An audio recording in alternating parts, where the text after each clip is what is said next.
Sifa udah hadir ya, IPA 2.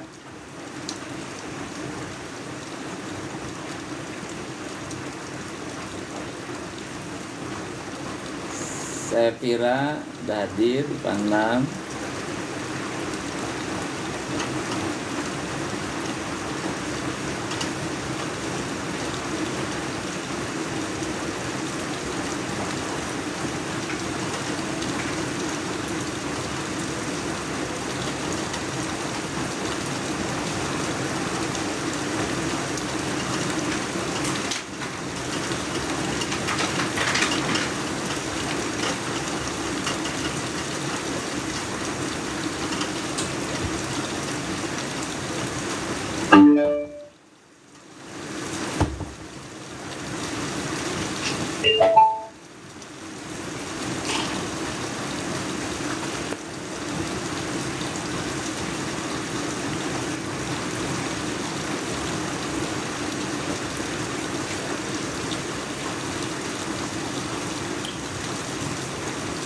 Bismillah, alhamdulillah. Pada malam hari ini dalam kondisi gemericik hujan mulai turun dari pukul 8 ya. Semoga menjadi rahmat bagi kita semua. Hadis sudah hadir sepertiga. Alhamdulillah kita bisa kembali hadir dalam agenda rutin kita setiap malam dari pukul 20.30 sampai dengan 21 lewat 15 menit 40 menit ke depan kita akan ngobrol ya. Wanda, Siti Wanda sudah hadir 11 sudah hadir. Nafira 11 sudah hadir.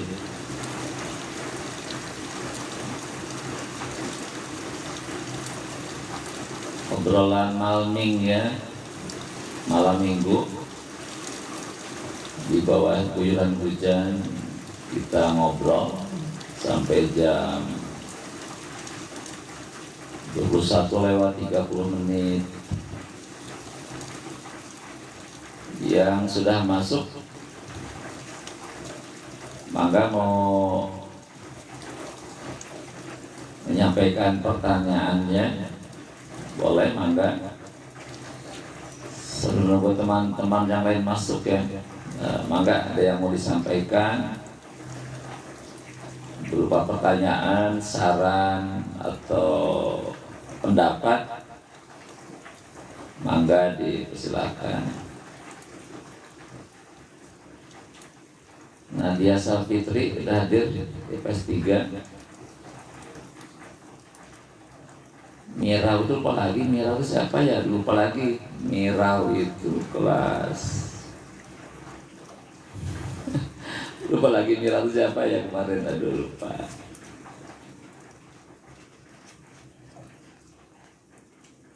Ya, silakan dibagikan live-nya ke teman-temannya. Oh Nafira, iya Nafira 11 ya. Najla,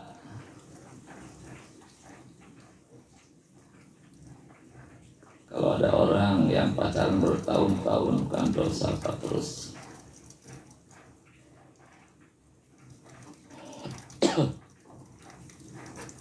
Terus kalau mereka nikah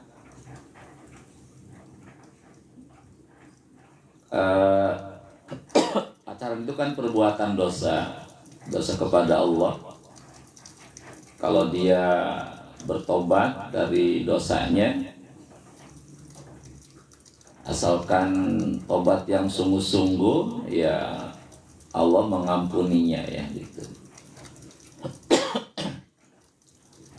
Jadi kalau dia menyadari itu sebuah kesalahan, perbuatan dosanya, dan dia bertobat kepada Allah, maka Allah akan mengampuni dosa itu.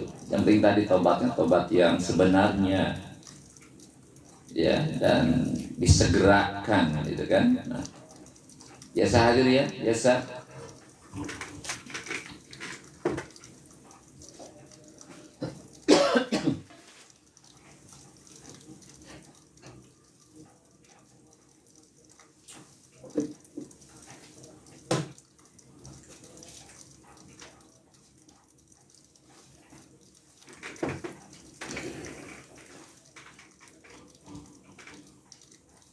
Allah itu maha pengampun kalau kita bersungguh-sungguh untuk bertaubat, artinya kembali kepada jalan Allah, maka Allah itu akan mengampuninya. Inallah ghafurur rahim. Allah itu maha pengampun dan maha penyayang, ya. Nah, kalau kita paham dari sekarang, ya, kalau kita paham dari sekarang bahwa pacaran itu ada suatu perbuatan dosa yang kita tidak melakukannya, ya, tidak melakukannya, kita hindari sekuat tenaga, ya, jangan melakukannya.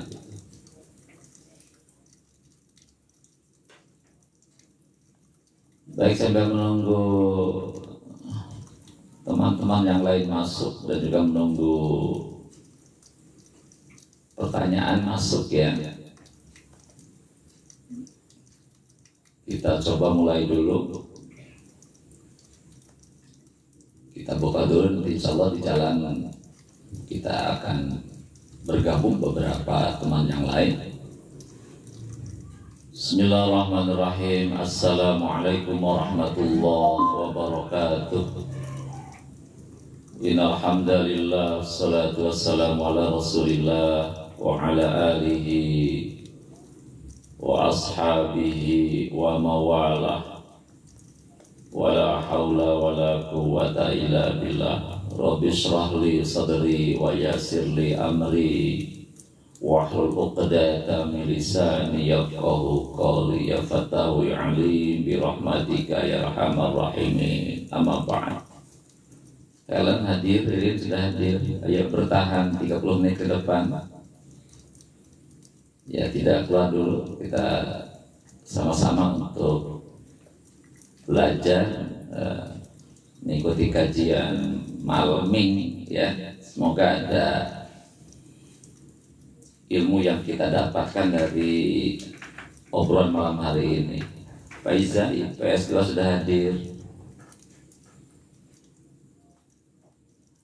Dan insya Allah juga besok pagi, ya, besok pagi seperti biasa, agenda rutin biasa, kita akan terus mengadakan kajian subuh, ngaji bareng subuh.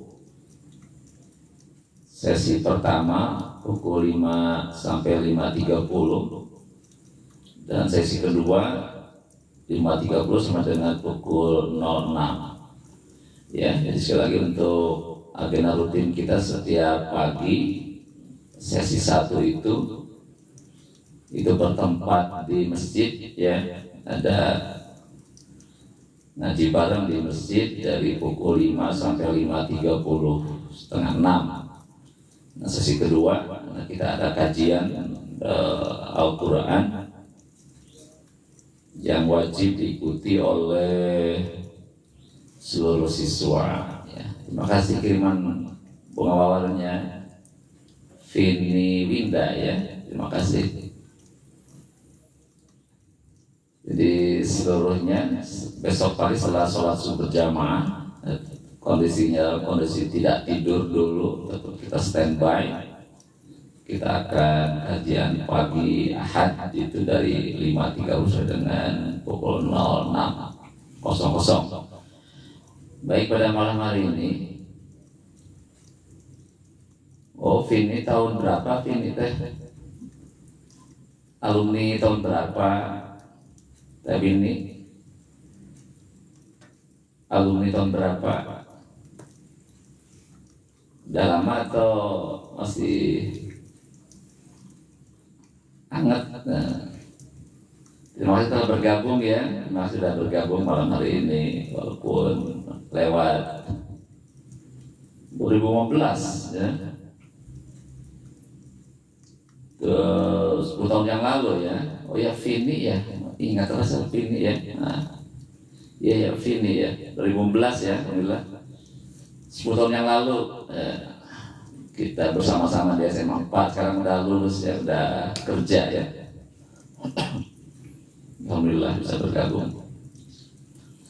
Baik, malam hari ini kajian kita masih melanjutkan kajian Al-Quran, pesan Luqmanul Hakim.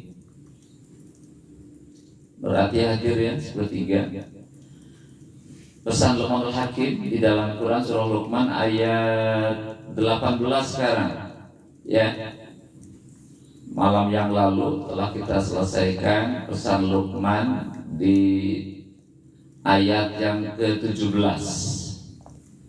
Malam hari ini kita akan membahas pesan Luqmanul Hakim yang terdapat dalam Al-Quran surah Luqman. Silahkan yang ada Quran di depannya dibuka surah Luqman, surah nomor 31 ayatnya nomor 18. Mangga ya, surah Luqman ayat 18. A'udzu billahi minasyaitonir rajim. Bismillahirrahmanirrahim. Mangga dibuka Al-Qurannya. Wala tusa'ir khaddaka linnas wala tamshi fil ardi maraha innallaha yuhibbu kulla mukhtarin fakur. Ya, itu ayatnya yang artinya wala tusa'ir khaddaka linnas, janganlah memalingkan mukamu kepada manusia. Wala tusa'ir khaddaka, janganlah kalian memalingkan mukamu linnas dari manusia karena sombong. Wala tamsi fil ardi maraha, wala tamsi, dan janganlah kalian berjalan fil ardi, di muka bumi, maraha, dengan sombong. Inallah, sesungguhnya Allah, la yuhibbu, tidak menyukai, kulla mukhtar, setiap orang yang sombong, fakhur, dan membanggakan diri. Ya, sebenarnya ayatnya wala tusa'ir khaddaka linnas, janganlah kalian memalingkan mukamu dari manusia karena sombong. Wala tamsi fil ardi maraha, dan janganlah kalian berjalan di muka bumi ini maraha, dengan sombong. Inallah, sesungguhnya Allah, la yuhibbu, tidak menyukai, kulla mukhtarin fakur, setiap orang yang mukhtal, yang sombong, fakur, dan membanggakan diri. Pesan Luqman ini ya, Mardika hadir, makasih Mardika. Pesan ini terkait akhlak ya. Kalau kita lihat tekstual ayat ini, pesannya syarat dengan nilai-nilai moral, nilai-nilai akhlakul karimah dalam kehidupan bermasyarakat, di mana setiap orang, setiap manusia jangan memalingkan muka, ya, jangan membuang muka kepada manusia karena kesombongannya. Ketika orang menyapa, dengan cara yang baik-baik, dia memalingkan mukanya, tidak menyahut pertanyaan ya, atau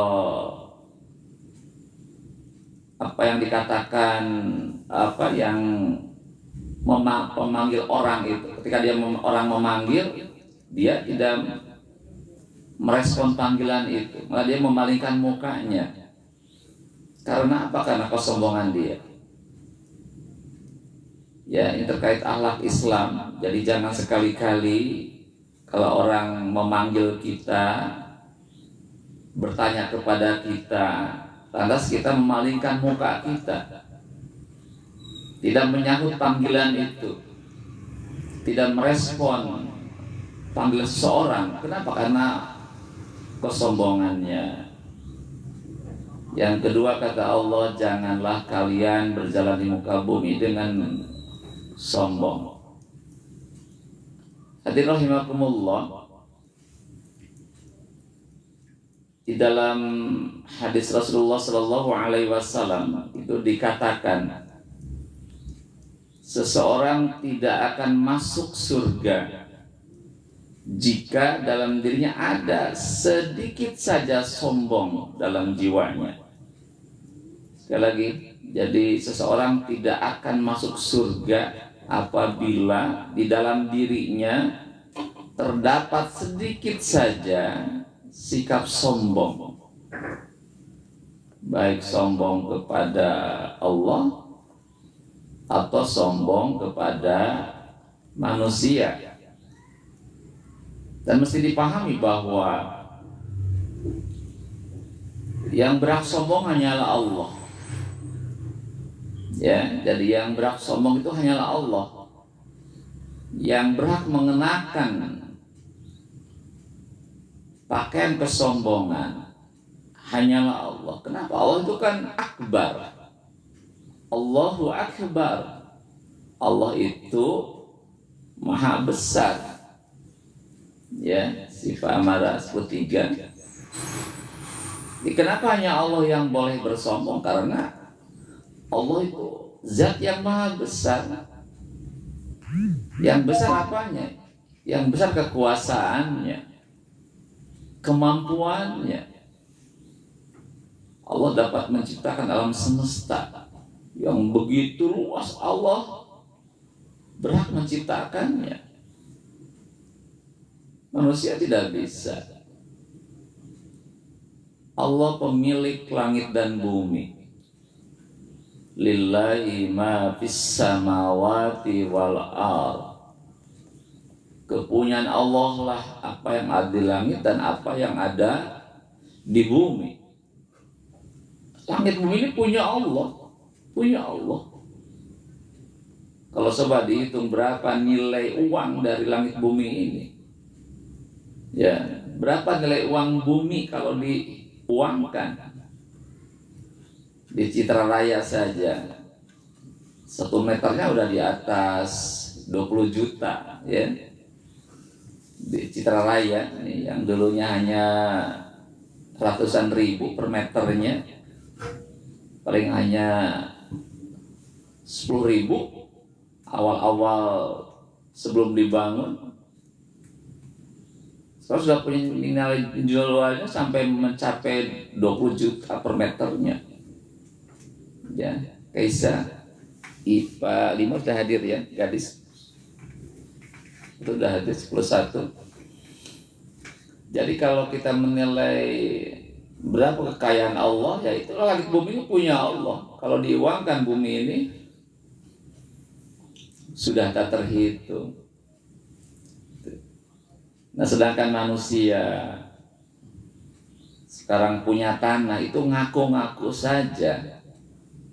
Ngaku punya saya, ngaku saja kan.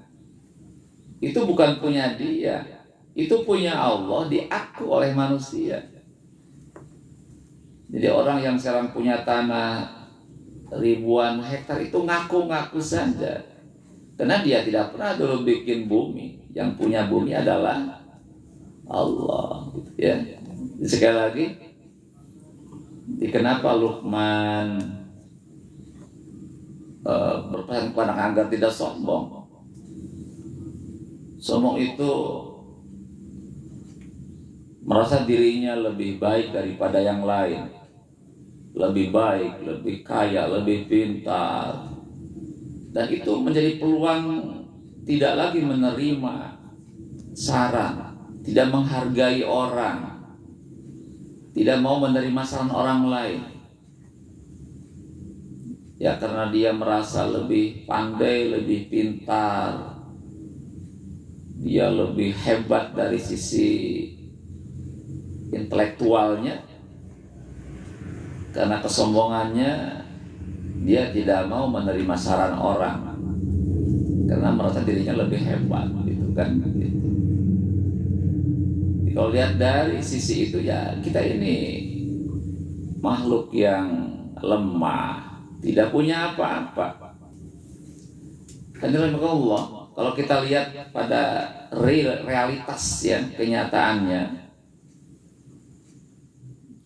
Aziz Kurniawan Kaisah hadir ya Pak Liman. Jadi kalau kita lihat realitas apa yang menjadi pemicu kesombongan itu, ya coba lihat dalam keseharian kita, di antara kita, atau kita lihat orang lain. Arifin di Pas 1 hadir. Coba lihat dalam realitas sehari-hari, apa yang buat orang itu sombong. Boleh jadi kita lihat adalah orang-orang yang punya kekayaan yang banyak. Ya, kekayaannya banyak, rumahnya nggak tahu berapa biji, mobilnya berapa biji, kontrakannya banyak, gitu. Tabungannya tidak kehitung berapa teh di dalam ATM-nya, itu kan itu. Itu boleh jadi pemicunya kekayaan itu. Orang kaya sombong karena kekayaannya itu boleh jadi seperti itu. Tapi kalau kita hakikatnya lihat sebenarnya, ya, kalau lihat diurut sampai di awal-awal kehidupan ini, itu kan kayak itu milik Allah, pemberian dari Allah.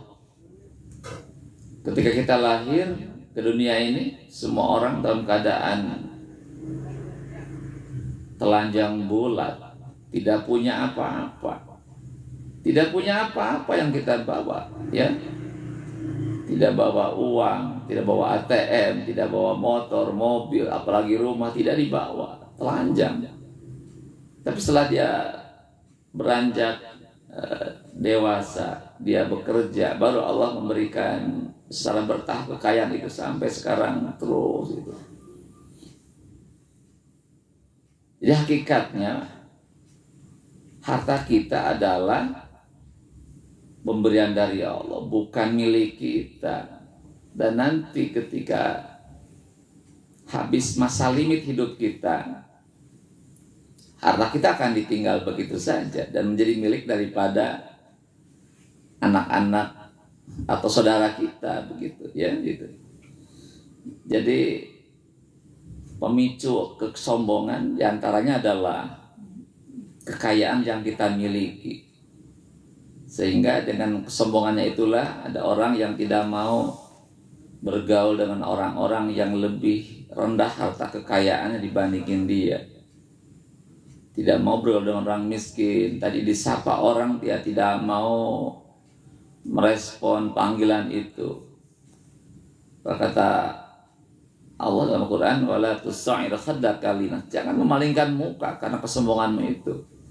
Tapi karena kekayaannya tidak perlu, ya. Jadi akan lebih baik ketika orang itu kaya raya, dia semakin rendah hati, bergaul dengan orang-orang yang lebih rendah kekayaan dibandingin dia. Dia berbagi dengan orang yang lebih rendah, dengan orang fakir miskin, dia bersikap baik, berkata baik, tidak menyombongkan dirinya. Itulah orang-orang kaya yang hebat seperti itu, ya gitu. Jadi pemicu pertama orang sombong itu adalah kekayaan. Padahal apa yang kita miliki hari ini adalah merupakan pemberian dari Allah Subhanahu wa Ta'ala. Tidak perlu bersombong ria, tapi kita harus menjaga agar selalu rendah hati di hadapan manusia, juga di hadapan Allah Subhanahu wa Ta'ala. Yang kedua, yang bikin sombong apa? Ilmu. Ya.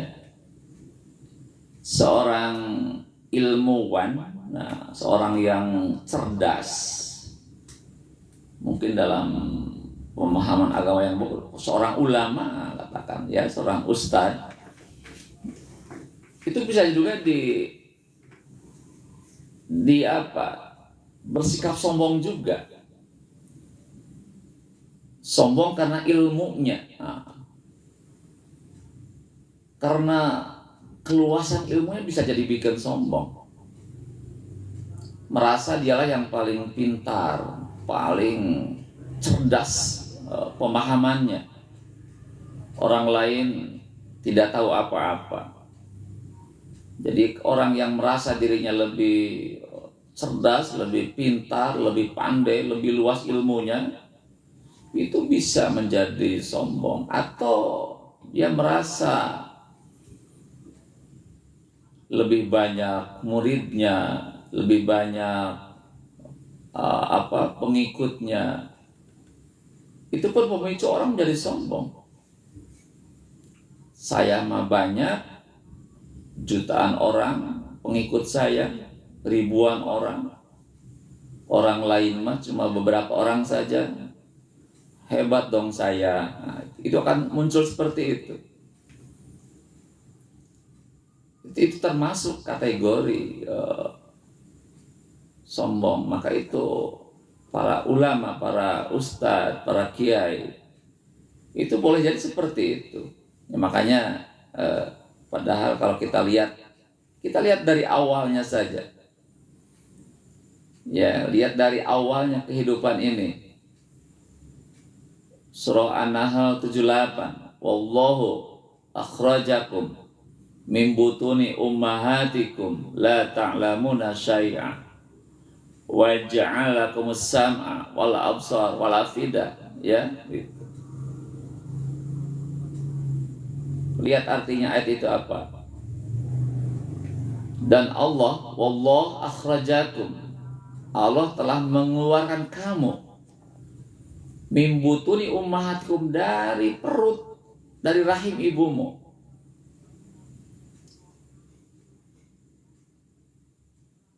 Waalaikumsalam ya, terima kasih bisa bergabung malam ini ya. Atur nuhun bisa bergabung. Sekali lagi kata ayat tadi, wallahu akhrajakum min butuni ummahatikum, dan Allah telah mengeluarkan kamu dari rahim seorang ibu, di perut seorang ibu. Dalam kondisi apa? La ta'lamuna, tidak tahu apapun. Jadi ketika kita lahir ke dunia ini, siapapun orangnya, dalam kondisi tidak tahu apa-apa, tidak punya ilmu sedikit pun. Ada nggak anak lahir langsung bisa baca Al-Quran? Yasin wal Quranil Hakim. Langsung dia ngaji itu. Ada nggak anak langsung ngaji? Atau langsung dia berhitung sampai angka 10? Oh, tidak ada. Tidak ada satupun orang lahir dalam keadaan bisa menulis, bisa berhitung, bisa pidato, bisa menghafal Quran. Tidak ada.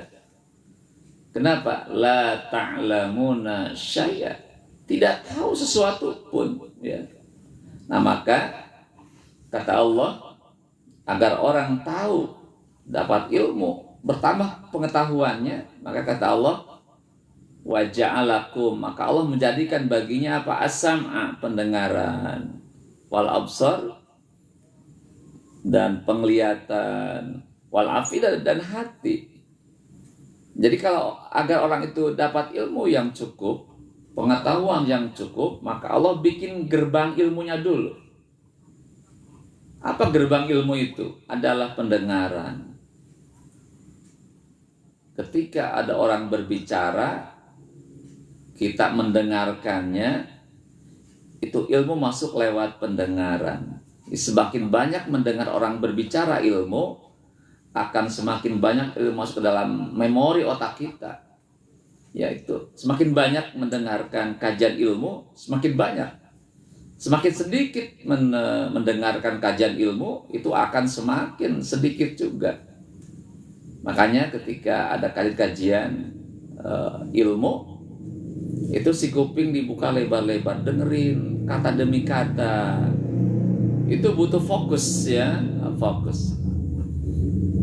Kalau orang itu sedang berbicara, sedang menjelaskan suatu kajian ilmu, kita dengerin dengan seksama, dengerin kata demi kata itu akan masuk dalam otak kita tuh, masuk itu. Makanya orang-orang yang hobinya mendengarkan ilmu itu ilmunya akan semakin banyak. Tapi kalau orang tidak suka dengan mendengarkan kajian ilmu, tidak suka dengan ilmu, ya tidak hadir ke majelis ilmu untuk mendengarkan orang itu berbicara, maka akan sedikit ilmu yang masuk.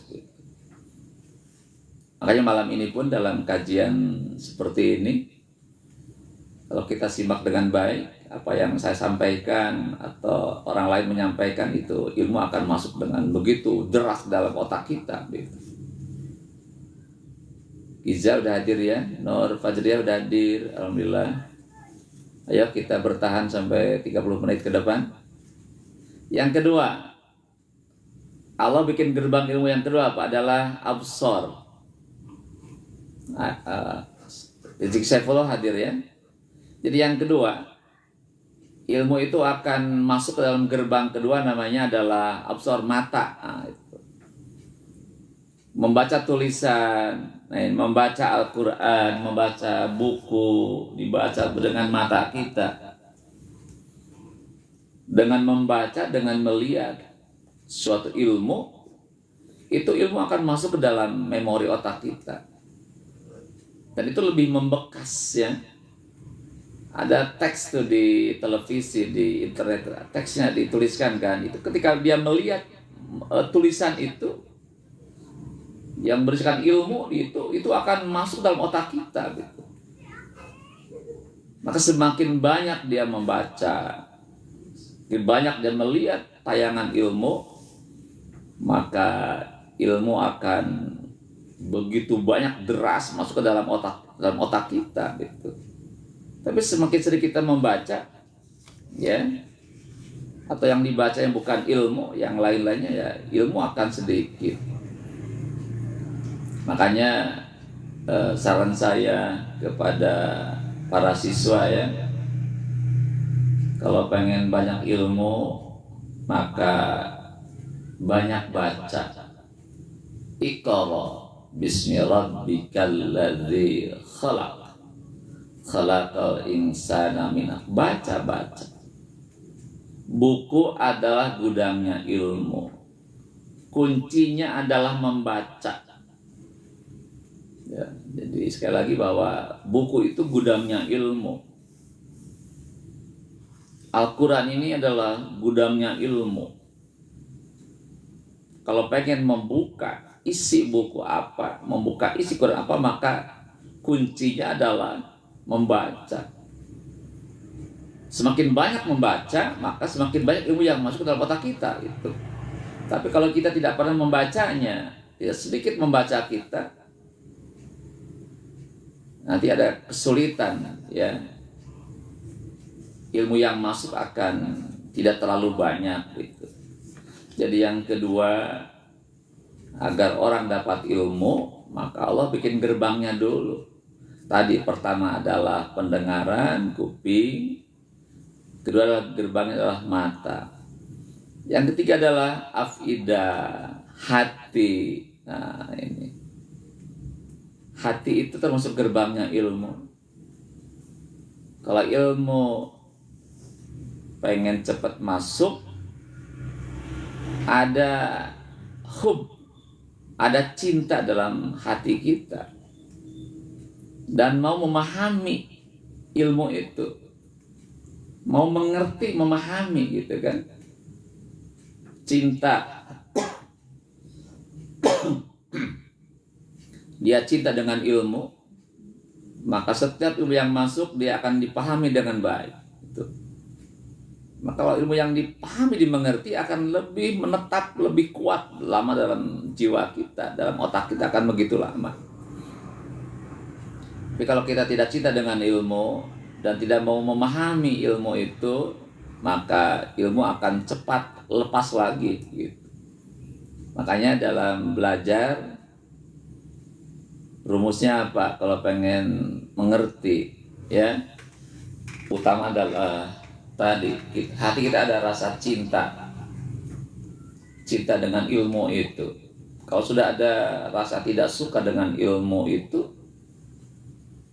maka sulit bagi kita untuk menerima ilmu itu. Contohnya kita tidak suka dengan matematik misalkan karena itu rumit itu ya sudah, itu akan sulit.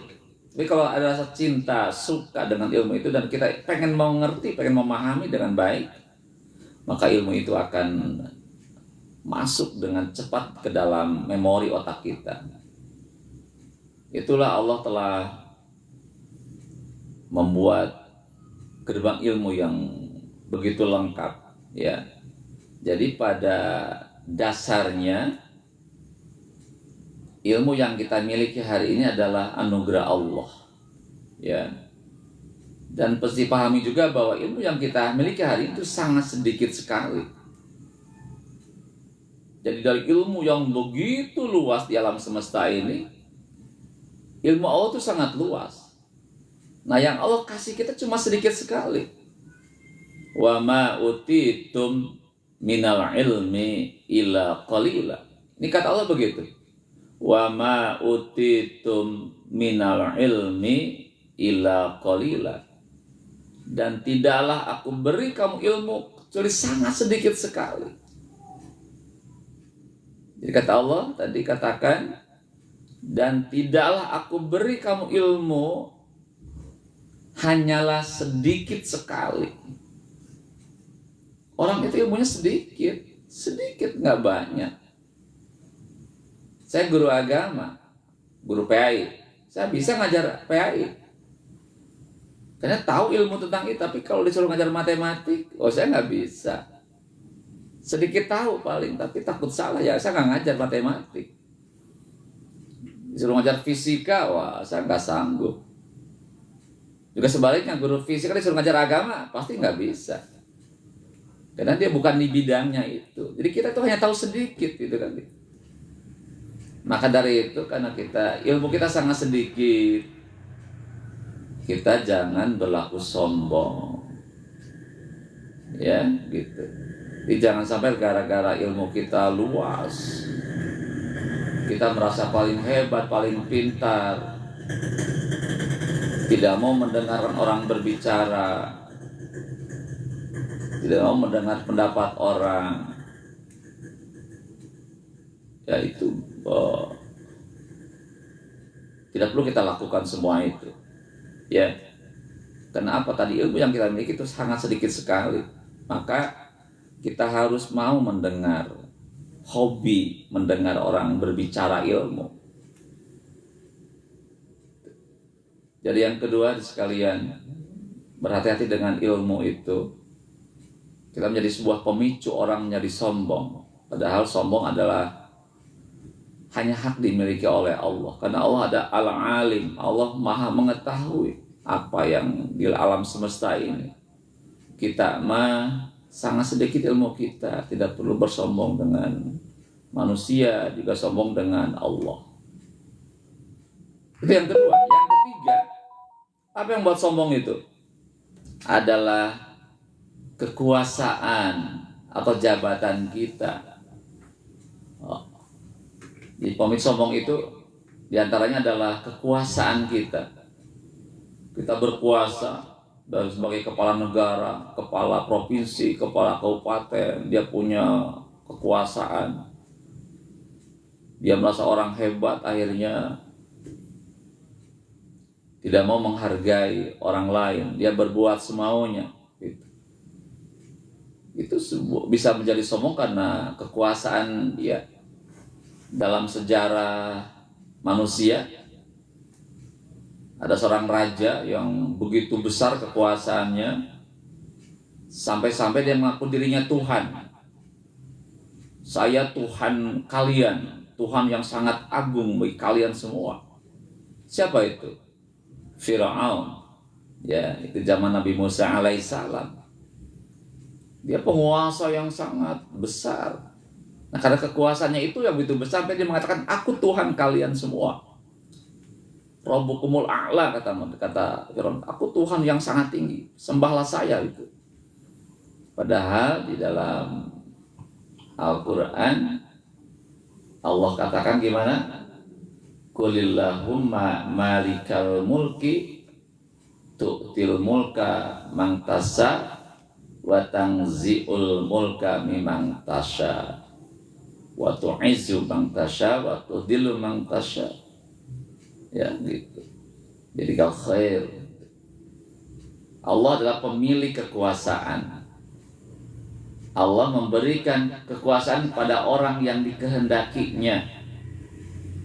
Dan Allah pun mencabut kekuasaan bagi orang yang dikehendakinya. Ya, itu Quran yang berbicara, Allah yang menyampaikan kepada kita. Kekuasaan adalah milik Allah. Allah memberikan kekuasaan kepada orang yang dikehendaki, memberikan bagi orang yang dikehendakinya. Nah, Allah pun mencabut kekuasaan bagi orang yang dikehendaki. Jadi kalau begitu, milik siapa kekuasaan itu?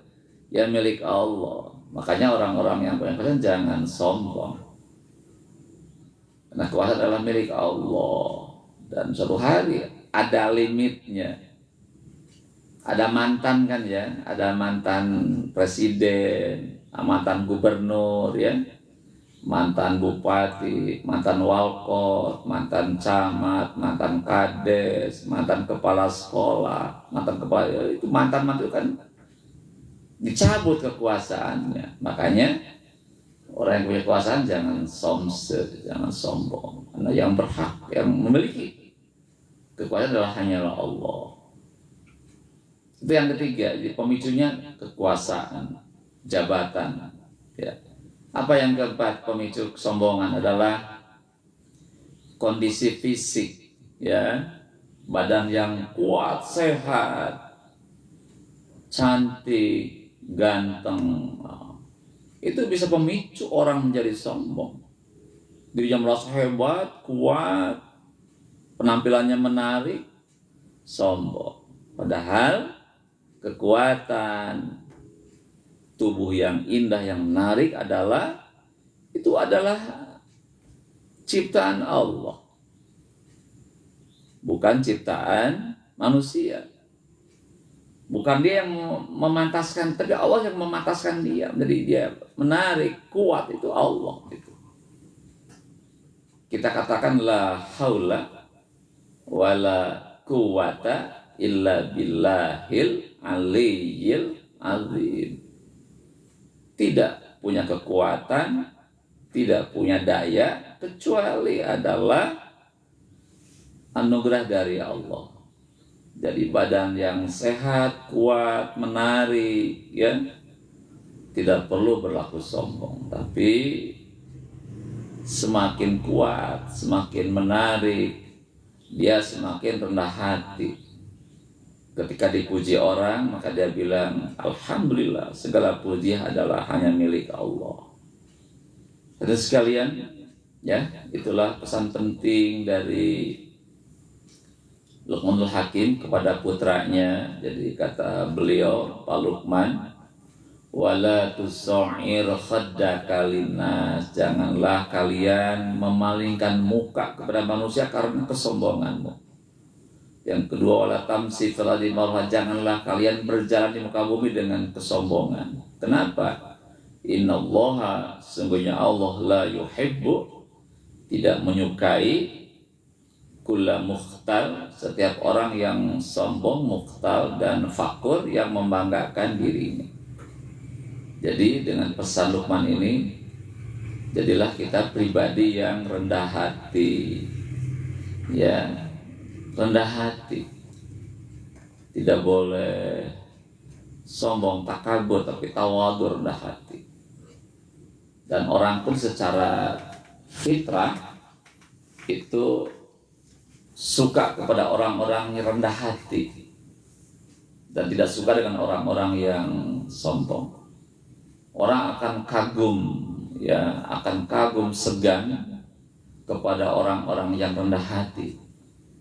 Dan orang nggak suka dengan orang-orang yang berlaku sombong karena kekuasaannya, karena hartanya, karena ilmunya, karena tampilan fisiknya.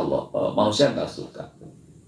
Maka mari kita, ya, semuanya yang hadir malam hari ini, yang menyimak kajian ini, kita terapkan pesan Luqman di dalam surah Luqman ayat yang ke-18, yakni menjadi pribadi-pribadi yang rendah hati, mau menghargai orang lain. Ya, insya Allah orang seperti itu, orang yang rendah hati, maka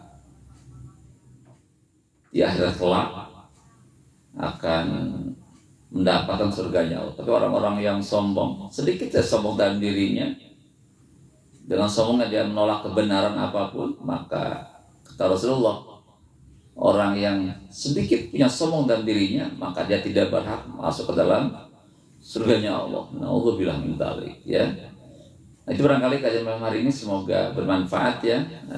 Kajian malam hari ini kita akan teruskan pada sesi berikutnya.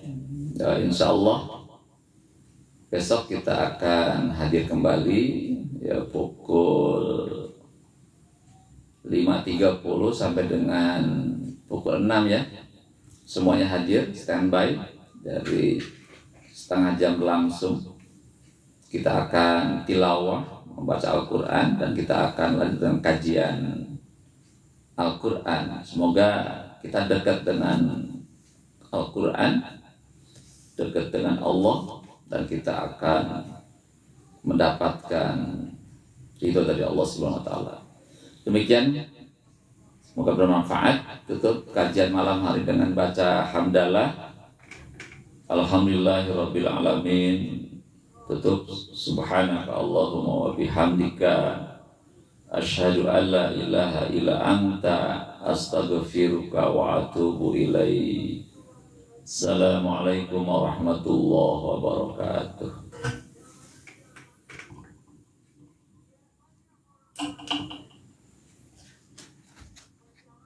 Siapa yang masih standby sampai akhir acara? Ira masih standby? Ira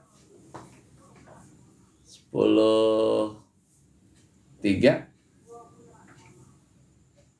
Wanda masih standby? Oh, Maisa hadir, ya. 10.1 Maisa, 10.1. Siapa lagi yang masih standby? Oh, Wanda masih hadir, ya. Alhamdulillah. Siap-siap untuk tidur biar pagi seger, ya, untuk sholat subuh, dan kita akan ngaji bareng subuh. Kang Teguh udah hadir, makasih. Elena sudah hadir, ya, Elena. Semangga turun kasadayana wilujeng istirahat, ya. Mangga wilujeng istirahat.